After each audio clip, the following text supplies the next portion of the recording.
2 அரசர்கள் சண்டை போட்டார்கள். தோற்று போனவரை கொல்ல வேண்டிய அரசர் சொன்னார், உன்னை கொல்லாமல் விடுகிறேன், எனக்கு ஒரு விஷயம் தேவைப்படுகிறது.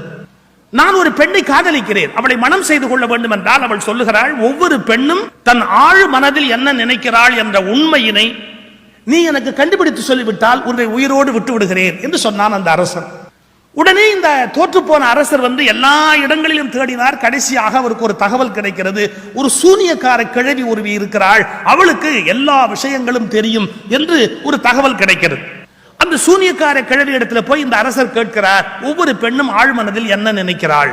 அவள் சொல்லுகிறாள், நான் பதில் சொல்லிவிடுவேன், ஆனால் ஒரு சிக்கல், இதை சொல்லுவதால் உனக்கு லாபம், நீ விடுதலை அடைவாய், அவனுக்கு திருமணமாகும், இதெல்லாம் நடக்கும், எனக்கு என்ன பிரயோஜனம்? இவன் அவசரத்தில் சொல்கிறார், நீ என்ன கேட்கிறாயோ தருகிறேன். அவள் சொன்னாள், ஒவ்வொரு பெண்ணும் தன் ஆழ்மனதில் என்ன நினைக்கிறாள் தெரியுமா? தன் சம்பந்தப்பட்ட எல்லா முடிவுகளையும் தானே எடுக்க வேண்டும் என்று பெண் ஆசைப்படுகிறாள். தன் சம்பந்தப்பட்ட முடிவுகளை இன்னொருவர் எடுப்பதை பெண் விரும்பவில்லை, தானே முடிவெடுக்க வேண்டும் என்று ஆசைப்படுகிறாள். இதுதான் ஆழ்மனதில் பெண் நினைக்கிற நினைப்பு என்கிறாள் சூனியக்கார கிழவி. அதை இந்த ராஜா போய் அடுத்த அரசர்கிட்ட சொல்ல, அந்த அரசர் இந்த காதலி கிட்ட சொல்ல, அவள் மாலையும் போட்டு கல்யாணமும் முடிச்சுட்டான். இவனை விடுதலை பண்ண உடனே இவன் நேரா சூனியக்கார கிழவிட்டு கேட்டான், நீ சொன்னபடியே உண்மை நடந்து போச்சு, அதுதான் பதில் என்று ஒப்புக்கொண்டு விட்டார்கள். நீ என்ன வேணும்னு கேட்கிறியே, கேளு தர்றேன், என்ன கல்யாணம் பண்ணிக்கும்.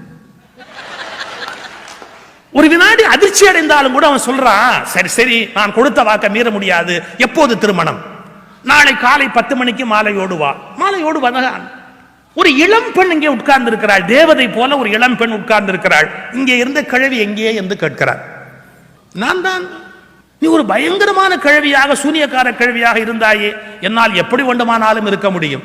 உனக்கு ஒரு போட்டி, இப்போது உன்னோடு வெளியில் வருகிற போதெல்லாம் இப்படி இளமையான தேவதையாக நான் வருவதாக இருந்தால், தனியாக இருக்கிற இடத்திலெல்லாம் சூனியக்கார கிழவியாக இருந்து கழுத்தை அறுப்பேன்.